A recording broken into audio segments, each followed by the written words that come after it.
ढींढसा साहब एक बहुत बड़े नेता, समाज सेवक और जिन्होंने छोटे इलेक्शन से लेकर के पार्लियामेंट राज्यसभा के जो माननीय सदस्य रहे हैं, पार्टी के विभिन्न पदों पर जिन्होंने काम किया है, मेरे काफ़ी लंबे समय से ढींढसा साहब से ताल्लुक़ रहे हैं। मुझे बेटा जब चुनाव लड़ रहा था, उस चुनाव में भी आने का मुझे अवसर मिला था, और मैं जब लोकसभा में था तो ढींढसा साहब जब इकट्ठे कई बार शताब्दी से भी आना हुआ है। एक बड़े कद्दावर नेता सुखदेव ढींढसा वो रहे हैं। उन्होंने पंजाब को एक दिशा देने का काम किया है।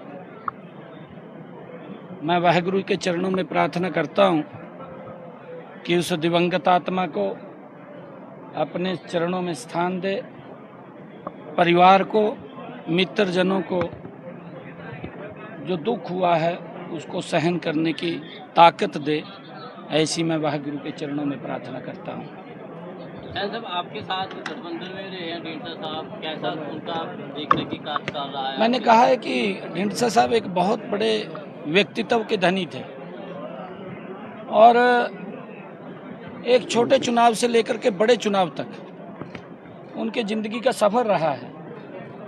पार्टी के विभिन्न पदों को उन्होंने संभाला है, विधायक भी रहे हैं, लोकसभा के सदस्य भी रहे हैं, राज्यसभा के सदस्य भी रहे हैं, पंजाब में मंत्री के रूप में भी उन्होंने काम किया है, पार्टी में विभिन्न पदों के ऊपर उन्होंने काम किया है। और ढींढसा साहब का एक जीवन है जो हम सब के लिए प्रेरणा का जीवन है। देखिए, क्योंकि यहाँ पंजाब में जो सरकार चल रही है वो झूठ के दम के ऊपर सरकार बनी थी और झूठ लगातार परोसने का काम कर रही है। दिल्ली के अंदर उनका पर्दाफाश हो गया है, क्योंकि झूठ लंबे समय तक नहीं चलता।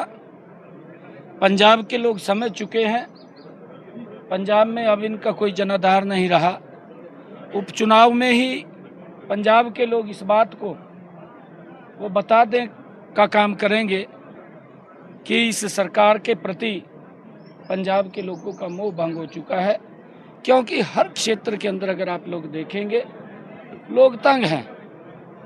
जो वायदे इन्होंने किए थे उन वायदों के ऊपर ये पूरा नहीं उतरे, ये तो कहीं और लग गए।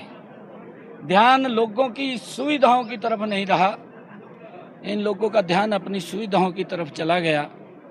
और लोग समझते हैं, आज अगर हम हरियाणा में देखें, आदरणीय मोदी जी के नेतृत्व में लगातार हर क्षेत्र के अंदर मजबूती से सरकार काम कर रही है, लोगों का विश्वास बढ़ा है। और हम चाहते हैं मोदी जी के नेतृत्व के अंदर पंजाब भी गति से आगे बढ़ेगा। और लुधियाना का जो उपचुनाव है, हमारे जो वहाँ से प्रत्याशी हैं जीवन गुप्ता जी, वो चुनाव लड़ रहे हैं और लोगों ने मन बना लिया है। क्योंकि मैं पंजाब के अंदर घूमता रहता हूँ, मैं जाता रहता हूँ, लोग मुझे मिलते भी रहते हैं।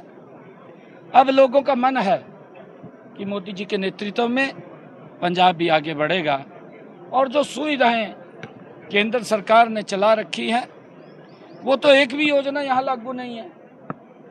हम हैरान हैं इस बात से कि आज हर व्यक्ति को योजनाबद्ध तरीके से लाभ पहुंचाया जा रहा है, गरीब व्यक्ति को सशक्त और मजबूत किया जा रहा है। आयुष्मान कार्ड 5 लाख रुपए का लाभ, और जो हमारे बुजुर्ग हैं 70 साल से ऊपर के बुजुर्ग हैं, वो कोई भी है, माता है, बुजुर्ग है, उन सबको आयुष्मान से जोड़ करके अगर कोई दिक्कत बीमारी उनको हो जाती है, परिवार को उनके इलाज की चिंता नहीं है।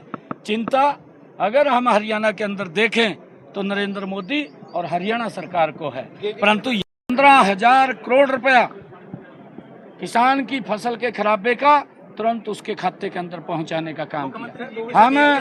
हम हरियाणा के अंदर जो सब्जी का किसान है उसको भी भावांतर भरपाई दे रहे हैं कि अगर बाजार में उसकी सब्जी के भाव कम आते हैं, जो उसकी लागत है, तो सरकार उसकी भरपाई देने का काम करती है।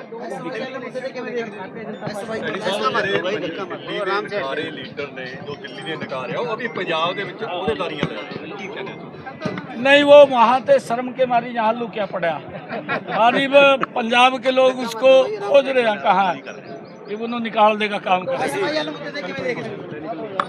वंचित हैं, उनको लाभ नहीं मिल रहा। किसान को उनको एमएसपी यहाँ की सरकार देने की बजाय हम हरियाणा के अंदर किसान का पूरी की पूरी फसल एमएसपी पर खरीदने का काम कर रहे हैं। मैंने कहा भी था पिछले दिनों कि भाई यहाँ के किसान की चिंता करिए, आप यहाँ के किसान को उसकी फसल का उचित मूल्य दीजिए, बात मत कीजिए। परंतु बात करने में ये जो कलाकार होते हैं, कलाकार तो कलाकार होते हैं, और कलाकार फिर एक सजबाग भी दिखा देते हैं। काम करिए, कलाकारी मत करिए। किसानों का तो मुख्यमंत्री ने वो विकास नहीं किया।